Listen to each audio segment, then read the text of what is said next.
Clemson's explosive offense unleashed a stunning display, reaching the 40-point threshold for the 5th time this season, dominating Virginia with a final score of 48-31. So now right back into Virginia territory, and Williams wants to throw the ball. He's got his receiver downfield. Delano inside the 5. The Tigers' defense showcased their ferocity, tying their season high with 4 sacks and forcing critical turnovers, including a key fumble by linebacker Wade Woodaz. Pass on that first down, not the worst thing that could happen to Virginia, but look at Calandria here. Now he loses the ball, and Clemson picks it up. The game was a celebration of Clemson's storied legacy, highlighted by the induction of former star C.J. Spiller into the Ring of Honor. It was a fitting tribute to the past as the Tigers soared to their 8th 5-0 ACC start under head coach Dabo Swinney. Will run a play. Again, very tentative rush. Lawrence lofts it up to the end zone. Juggling catch made. Was it in bounds for T. Higgins? At least for the moment, the answer is yes. Welcome to Season 3, Episode 9 of the Nachos and Analysis College Football Show. I'm Drew Archer, and as always, I'm joined by Matthew Johnson. How's it going, Matthew? It is good. As mentioned to you off air, this was the most football I got to watch this past Saturday so far this season, so I am excited about this episode. I have notes galore.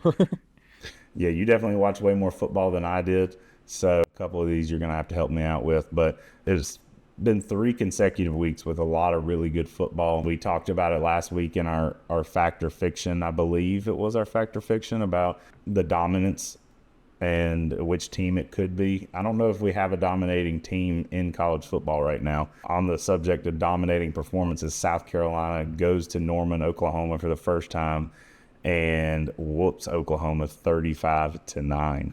Yeah, this one was crazy. It was really won by turnovers for South Carolina. They had 21 points off of turnovers in the first quarter alone, and that really just set them up to ride that game out in the lead. I don't know if I just have not watched games at Norman very much, but I didn't realize how close the stands are on the sidelines. I don't know if you watched this game, Drew, or noticed that, but you have probably 8 feet between where the stands end and where the field of play starts. The sidelines are thin, the fans are on top of you, so that's pretty cool. It would be pretty fun to go to a game in Norman, I would assume. I think I added that to my bucket list this weekend. That's the only bright side for Oklahoma, though. At one point, there was 12 sacks combined for both teams, but don't overreact for South Carolina because Oklahoma is bad. Yeah, Oklahoma. It's the seat is getting warm for Brent Venables there. To your point about the fans being right on top of you, I'd never noticed that really until a couple of weeks ago and watched the Tennessee game when the Vols went there. But good win for the Gamecocks. Take them when you can get them. Beating Oklahoma's nice, even if it's a down year for Oklahoma. A game that I know you definitely watched because you were texting me about it during the Clemson game. Miami-Louisville, it was a back-and-forth game. Miami wins this one again, 52-45. This is the second time or third time this season that a Miami game has come down to a controversial call, too, because it was a shootout, and I was texting Drew about this, that Miami goes up 14, Louisville takes the kickback for a touchdown, and then forces a fumble and ties up the game. And then on Miami's next possession, there was a fumble called on the field that returned for a touchdown by Louisville that put them up in the game, and it was overturned, and Miami ends up scoring a couple seconds later to go ahead, and they just rode out that lead the rest of the game. So very controversial there for Miami again, but I'm starting to become a believer in the Cam Ward hype. I thought it was a little overblown early in the season, though. Yeah, that is one team that I have not sat down. I don't think I've watched a single Miami game this season. They opened the season against Florida, I believe, right? I think that might have been the only time I've seen them play this season. But they keep finding a way to win, or the ACC refs keep finding a way for them to win. I can't really speak on these controversial calls because I have not seen them myself, but it's getting people riled up on Twitter, that's for sure. Next game of note, Alabama-Tennessee. Alabama with 2 losses before the month of November for the first time, I think, since maybe 2007. It's been a long time. But Alabama falls in Rocky Top 24-17. Yeah, I kind of turned this one off at a certain point because I thought Alabama was controlling the game. They were up 10-0, I believe, for most of the first half, and it wasn't until later that Tennessee really settled in and came back and won. So I wish I would have stayed tuned into this one throughout the night. But wasn't this the night game? I might have gone to bed early or something. No, this was 3:30. It came on right before Georgia, Texas, and we got back to my sister's place in Malden from the Clemson game, and we cut this game on, and I started by rooting against Alabama because it's always fun to see Alabama lose. But then I was like, wait, if Alabama loses, that means Tennessee wins. And I think I hate Tennessee fans. I don't have any issues with Alabama people, so then I quickly flipped who I was rooting for. But I did find it kind of funny. They cut the TV broadcast off, but the fans did storm the field again, like they did 2 years ago when they beat Alabama. But the police were not having any of it. The kids were trying to take the goalposts out of the stadium, and they were rejected. So no goalpost in the river this week. And then the weekend's marquee matchup that ended up not being much of a competitive game, really. Georgia, Texas. Georgia goes on the road, wins 30-15. Controversial call that I think we'll get into a little later in the day. But what did you think about this game? I mean, nothing more than what you already said. It was a little disappointing because I thought Texas, at least their offense, was looking like they could move the ball, and they struggled for most of that game to even get any offense, even bringing in Arch Manning pretty early in the game because Quinn Ewers just wasn't getting it done. But, I mean, Arch couldn't really do anything either. So I did have a question, though. Is this 3 weeks in a row that the number one team has lost? You had Alabama lose to Vanderbilt after beating Georgia. They were number one. And then Texas lost to Georgia, right? Or no, that was just this past week. Was it Ohio State? They might have. And then Oregon is now the new number one after the Texas loss. So hopefully Oregon can stay strong this week. We'll see. Speaking of staying strong, you want that as holiday season comes around, you want that septic tank staying strong. You don't want it clogged. You don't want it backing up when you have family and guests at your house. And the solution to this is Pump Monkey Septic Service. Give Alan Powell and the folks at Pump Monkey a call. He is a Clemson alumni, owned and operated and in the upstate of South Carolina in beautiful Clemson. But he does travel and hit the upstate. I know he's got some contracts with some of the state parks up there. So he goes and pumps a lot of state parks. But if you suspect you have a septic tank issue, have questions, need a consultation, give them a call at 864-710-2211. They're on Facebook. They're on Instagram. It is, I will say, the most unique account I follow on social media. Never in my life thought I would follow a septic tank company on Instagram. But again, give them a call at 864-710-2211. When the dump's funky, call Pump Monkey. Let's get into this Clemson Virginia game. Tony Elliott's return to Death Valley. CJ Spiller, a permanent fixture in Death Valley as well. Clemson has achieved a 5-0 start in ACC play for the 8th time under Dabo Swinney. It's the 16th time since Clemson joined the ACC back in 1953. Clemson improved to 28-22-2 against former assistants, and they're now 9-3 against former players in head coaching roles. Clemson's home record in the college football playoff era is now 69-3, tying them with Alabama for the best in the nation, and they've extended their active home winning streak to 8 games. Clemson achieved its 5th 40-point game of the season, marking the 9th time in school history they've reached this milestone. This is the 3rd time that they've done so in the first 7 games of the season, alongside 2019 and 2020. Tigers amassed 539 yards, 345 through the air, and 194 rushing, gaining over 500 yards in 3 consecutive games for the first time since 2019. Cade Klubnik threw for 308 with 3 touchdowns, marking his 3rd 300-yard game this season and becoming the first Clemson quarterback to have back-to-back 300-yard games since Trevor Lawrence did it in 2020. Trevor Lawrence also had a big game across the pond this weekend. On the ground, Clemson rushed for 150 yards in 6 straight games. the longest such streak since a 12-game streak in 2019 and 20. There's a big theme here with achieving a lot of goals since 2019 and 20. Tigers recorded 28 first downs in this game, bringing their total to 93 first downs over the last 3 games. This has not been accomplished since 2016. On the defensive side of the ball, Clemson recorded 4 sacks in this game, matching their season high, and they've now gone 6 straight games allowing 1 sack or fewer. This has not been done since, you guessed it, 2019. On the efficiency front, Clemson's averaged 7.2 yards per play and has maintained an average of 6.5 yards per play in 6 straight games, highlighting their offensive efficiency and explosiveness. All right, so there are the stats. What were your thoughts on this game? There was some drama, a lot of pushing, shoving, trash talk. What were your takeaways from this game, Matthew? Well, first off, I want to say that Tony Elliott had a good game plan because he knew how to beat Clemson coming in. You saw certain things that Clemson fell victim to while he was at Clemson that he tried to implement to kind of get Clemson off balance. Specifically, the shovel pass play. They ran one time at least in the first half, and it worked. But that was something that killed us against Pitt in 2016. Also, running the fast-paced offense, getting the calls in early and getting set before the defensive line and defense in general can get in position, just keeping them off balance in that way. Did that all game pretty much.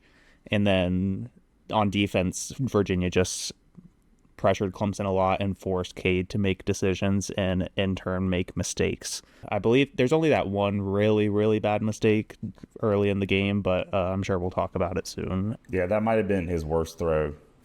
Definitely his worst throw. Yeah, definitely this season. He might have had a competitor last season, but he's been a lot more consistent. But another thing I wanted to point out was penalties, and it's something we've been talking about since week 1 on the show about how penalties have hurt Clemson. It started in the Georgia game on that first drive where you had a drop by Briningstool and penalties.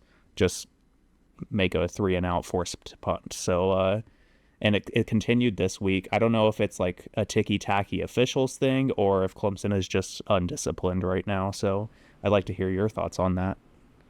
Yeah, there were a lot of penalties there, and it didn't help the case when they had that face mask call and then the Jumbotron in the stadium showed the wrong player, and the wrong player that they did show, the Virginia player, was actually grabbing Clemson's face mask. So if you watched it on TV and heard the continuous boos, even plays afterwards, you can blame that on the video board there at Clemson. I still don't know the face mask call that was actually called because I didn't actually see it in the stadium there. But, yeah, penalties have been I'd say penalties have been better than they were last year, but there still seem to be a problem in critical moments this season. Yeah, I think that one penalty you're referring to was they called it on. Was Clemson on defense for this one? Clemson was on, yes.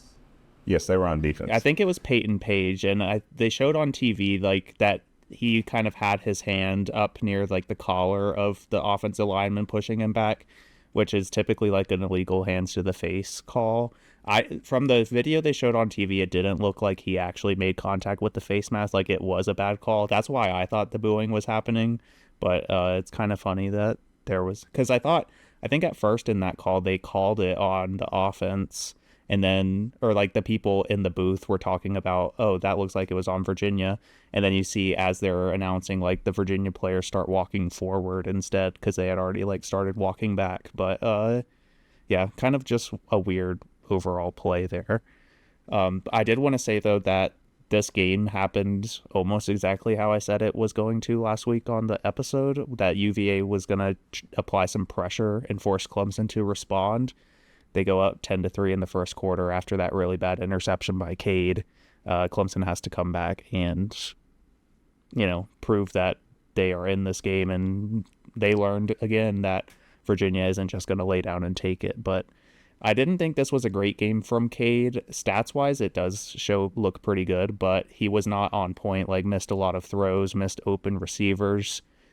But the offense was still moving nonetheless, which is something that hasn't happened since Trevor Lawrence, where even if the quarterback is off a little bit, we're still going to be able to move the ball in other ways. So that was good to see, at least. And I think it's just Cade having more trust in the system and not trying to make like every play a big play. And then, sorry, I'm going to pat myself on the back again, because a couple weeks ago in a Fact or Fiction, I mentioned Olsen Pat Henry as a potential breakout player for Clemson.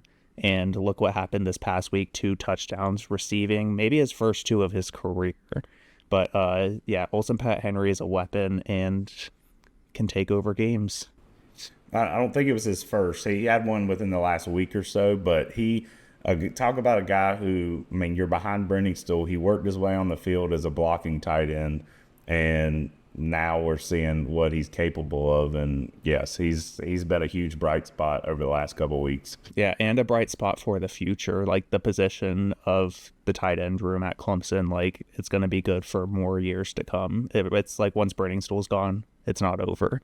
And then my last point I wanted to make was not finishing, and that we allowed Virginia to make it a two-score game twice in the fourth quarter. And, well, almost. They missed the 2-point conversion the second time to make it a 2-point game, so it stayed at 17. But Tony Elliott was still trying to win that game deep into the game after Clemson had pulled their starters out, and then Clemson realized, oh shit, it's a 14-point game, right? Or 15-point game right now. Like, we got to do something. So I'd like to see the team finish and get a little better as the season goes on. I do like that Dabo decided to put the starters back in to score again. At that point, we left the stadium because I think I stayed till like 2 minutes left to go in the game. We started walking out, and then as we're passing the tailgate, they had the TV on, and they started cheering. And I looked, and Cade was back in there. And Dabo was asked about it after the fact, and he was like, "Yeah, we're gonna go down there and score again." I mean, they took a shot on that play too, which was nice. I lied. I had more points to say. I didn't scroll down on my note sheet yet, but I wanted to quote this Jason Priester tweet from it was on game day at least, but today or before Saturday when Antonio Williams did it, Tony Elliott was the last non-quarterback at Clemson to complete a pass in 2 straight games, and Tony Elliott did it in 2002. But on that point about not finishing, Clemson didn't bring out their onside hands team after Virginia made it a 15-point game. Like, what did you think he was going to give up? It's a 2-score game with like 2 minutes left. Like, that's well in reach. And then you have to bring out the starters back out, which we talked about. I think I kind of view that as kind of embarrassing. Like, pulling your starters out and having to put them back in isn't always a good look. I do like what you mentioned about how once Dabo put the starters back in, he just took a shot immediately, and TJ Moore caught a deep touchdown to, extend the lead again. And then now this is my actual last point. Defensively, the run defense is bad. And I think what I notice most out of this is Peter Woods playing defensive end makes the middle of the defense a lot more susceptible to runs. But Peter Woods at end keeps Cade Denhoff off the field. So it's a trade-off. Yeah, it's definitely been a problem this season. When you rack up as many rushing yards as Stanford did a couple of weeks ago, and then you combine that with the fact of the point that you brought up with the defense not getting set before the snap. Like, I don't know how many times I saw that. I was just like, what is going on? And it's kind of fresh in my mind because I actually sat down and watched the Connor Stallion documentary this week for the first time. That he was talking about this cat and mouse theory on how he stole signs and that kind of stuff. And you want to be the second team to get your signals in because then you're the cat. But that was not possible this week with the way or the speed that Virginia was going with on their snap count. So offensively, like you said, Antonio Williams, he's having a breakout season. I don't know why he's not one of the quarterbacks listed as a Heisman finalist right now. I think he has a completion percentage of 100. I believe both are touchdowns. The second one, this past week wasn't a touchdown. Was it not? No, he got tackled at like the 1. Oh, that's right. It's close. It's very close though. And then you have the drama with number 10 for Virginia getting kicked out of the game down there. I don't know why he was so ticked off.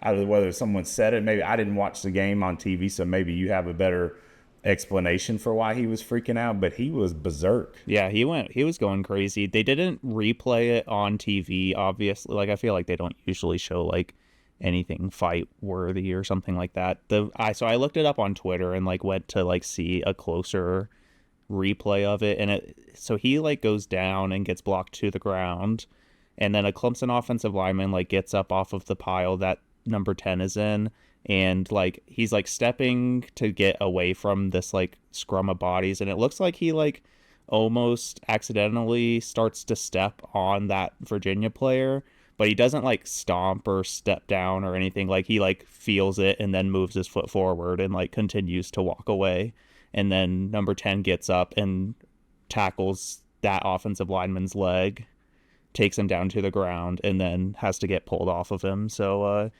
yeah, I don't know what that was all about.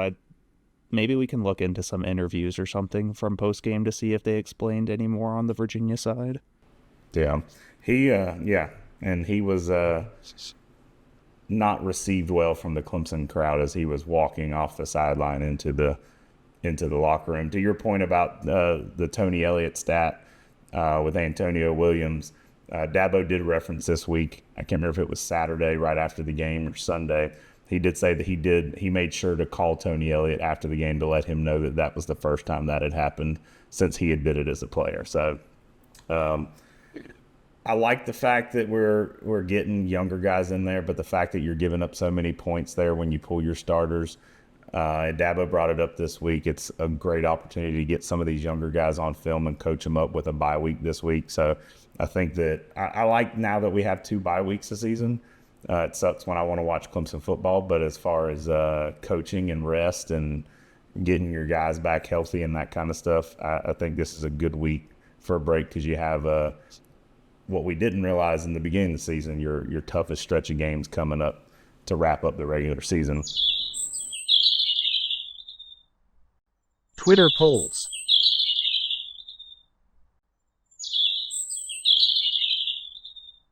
All right, our Twitter poll of the week. As always, the only way to participate in this is if you follow us on Twitter at nachos_analysis. And I don't know if the algorithm was off this week. It was like the fewest votes we've had all season. I retweeted it a couple of times, but regardless, shout out to the people who did vote. I think this is the 3rd consecutive week we have a option that no one has voted for. I didn't want to put this option in there because I knew it was going to go this way, but I just went with the top 4 teams. So the question this week was, who is the best team in college football this season? And as I said, I went with the current top 4. So Oregon, Georgia, Penn State, and Ohio State. Before we reveal the results, what are your thoughts on this, Matthew? I think I am going to go at this current point in the season with Oregon. But my disclaimer for that is we were saying Texas on the same question last week. So, and they're not even in the top 4 anymore. So it'll be fun to see how the season shapes out. But as of right now, Oregon in the pole position. I think the response to go with is obviously Oregon. They're undefeated. They're number 1 right now. But I'm impressed with the way that Georgia has responded. They had a rough week. They had a rough half against Alabama, and they went on the road to Texas. They were quickly able to shut that crowd down. Like, it looked like a pretty tough environment early on, but then Georgia quickly took a hold of that game. So I guess I'm going to go with Oregon until they prove me wrong, which they could prove me wrong this week. So the way the poll shook out was very similar to the way we went, with 0% of the vote. Penn State, and I agree wholeheartedly with that. Penn State is eventually going to have its game where it shows it doesn't belong like they do every year. Ohio State with 6% of the vote, Georgia 43% of the vote, and Oregon 51% of the vote. So thanks again for everybody who participates each week. Be on the lookout each Monday for that Twitter poll. Fact or fiction? All right, fact or fiction. First fact or fiction this week: Clemson's defense is something we should be worrying about as the competition ramps up this season. This is a really good question. I am going to be cautious and say fiction. However, we've already mentioned this episode that the run defense is going to need to improve as we move forward throughout the season. This is the tough stretch of the schedule. A lot of away games coming up, tough opponents. So, I don't think it's necessarily something to worry about, but definitely something that needs to be an area of improvement. Yeah, I agree. I'm going to say fact. I don't think Cam Ward is definitely somebody that can hurt you. So that's that's a bridge that you might have to cross when you get to the ACC championship. But I think with the Clemson's defensive starters, they're going to do enough to keep you in the game, especially with how good our offense has been this season. So I don't think in this regular season the defense is going to lose you a game. But as we look to postseason, if Clemson advances to the ACC championship, if they get into the college football playoff, you're going to see that competition level ramp up even more. And that kind of worries me a little bit. I think Clemson is a college football playoff team this year. How well they'll do when they get there vastly depends on who they get matched up with. I think this week they got Clemson matched up with Georgia, and I don't like that matchup. Or maybe it was I think it's Texas, and then the winner of that game would face Georgia. So, definitely some room for improvement, which is kind of crazy because this program has leaned on its defense for so long, last 3 or 4 years, while your offense has struggled a little bit. Fact or fiction: the state of Tennessee owns Alabama. I like this one too. I'm going to say fact. At least in the year 2024, Alabama is going to secede some land to Tennessee. Yeah, I agree. As of this year, yes, the state of Tennessee owns Alabama. I don't even know if this matches up if Vanderbilt and Tennessee play Auburn or not. But if both of those schools beat Auburn, then they just own the entire state of Alabama. But Vandy's been a fun team to watch this year, and looking forward to that Vandy-Texas game this week. I don't think Texas is going to lose, but I would love to watch it happen. Fact or fiction: Texas fans set a precedent. Throw trash on the field and get your way. I'm saying fiction here. I don't really like this mindset of looking at it. I think in the end, the right call was made. And I haven't seen, I'm sure there's Georgia fans out there doing video analysis of all the angles. I haven't seen anything that the refs could have been talking to each other about the call before the trash was thrown.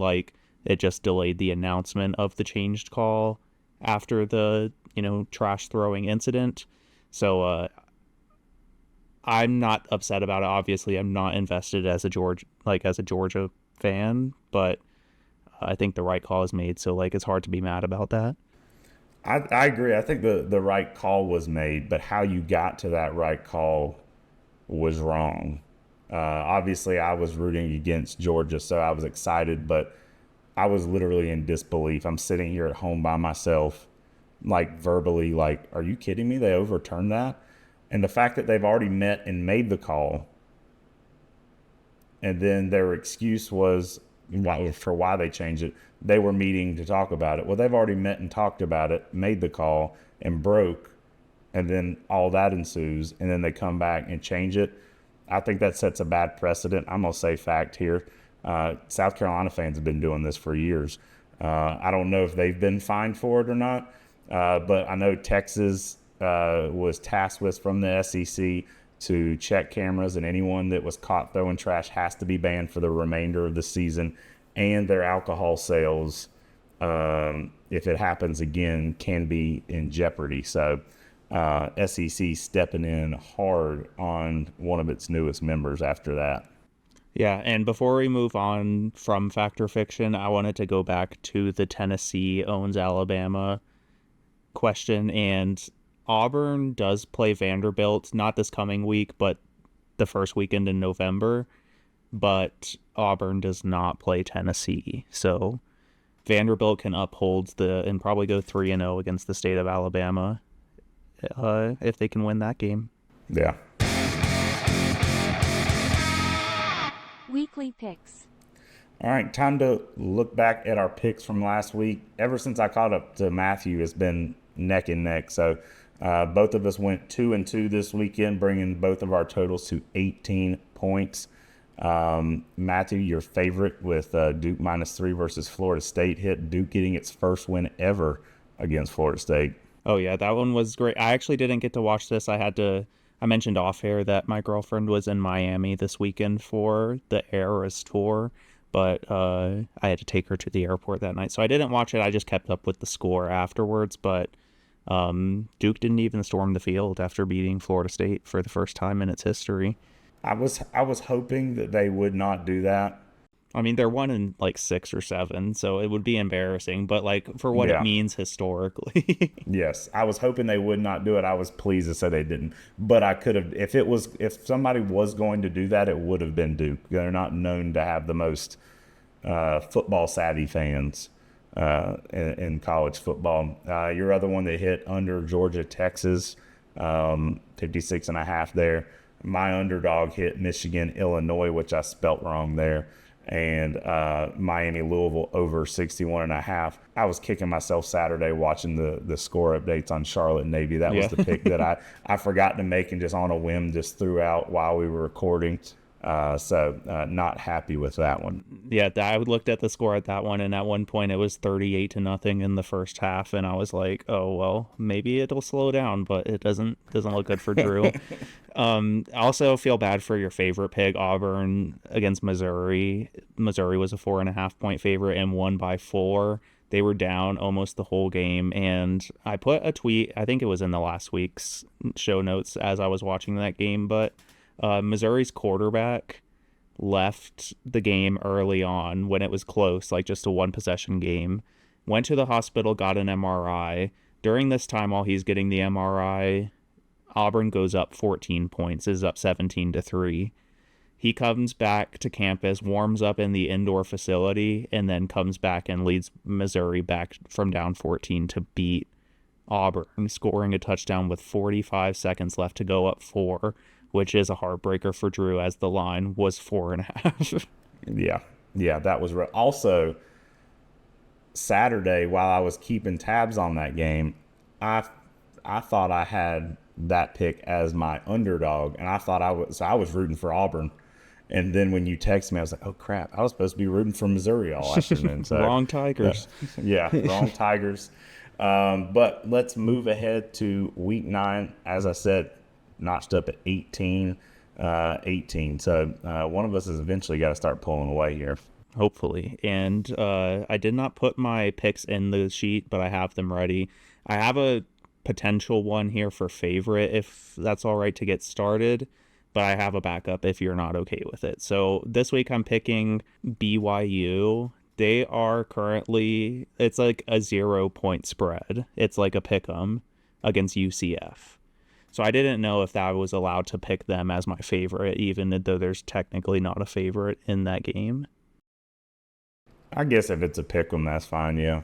Okay, then I'm going to do that. I did have as a backup just a random game, Wyoming at home versus Utah State. They're -2, but we're going to stick with BYU at UCF as a pick'em game. BYU, I think, is going to stay undefeated there. All right. Go Mormons. For my favorite, I am going to maybe the surprise of the season, and that is Indiana, Washington at Indiana. Indiana is a 6.5 point favorite.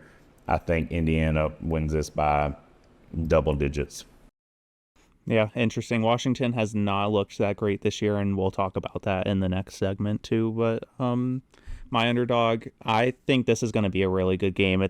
The spread doesn't show it, but I think it's going to be close, and that is Illinois going to Eugene to take on Oregon, and they're currently picked to lose by 21.5. And Illinois has looked really good this year. I think they're going to keep that one close. Yeah, I thought about that one as well. For mine, I am going with a team that messed me up last week, and that is Navy. Navy at home. Actually, I believe this might be a neutral site game. Navy, the designated home team, but Notre Dame is a 12.5-point favorite against Navy. I think Navy wins this game. Yeah, that one will be interesting to see. Notre Dame hasn't looked amazing so far this year. They did get a pretty impressive win though against Georgia. They beat Georgia Tech this weekend, right? Yeah. I was a little hesitant to see how they were going to perform there, but moving on to over, I'm going Missouri at Alabama, and that line is 55.5 right now.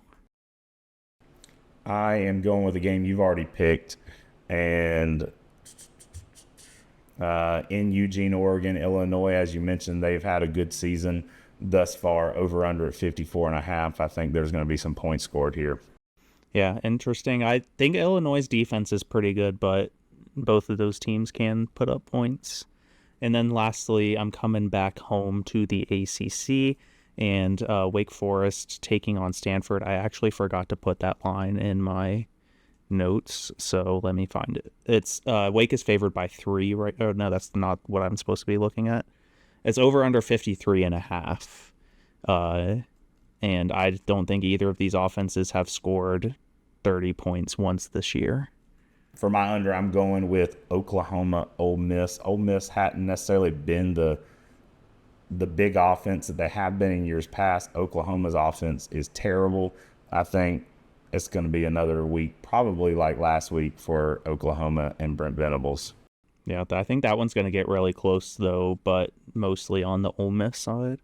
But since we have a bye week and don't have any game to transition to right now, I had the idea to take this kind of midpoint part of the season and check in on our preseason picks at the beginning. On the first episode of the season, me and Drew each gave out an over win total, an under win total, and 12 college football playoff teams, as well as a national champion. So we'll just check in on those teams and picks that we made. And I mean, some of them are looking okay, but I'm not pleased with my over or my under pick. My Michigan pick, I had Michigan over 9.5 wins. That doesn't look like that's happening.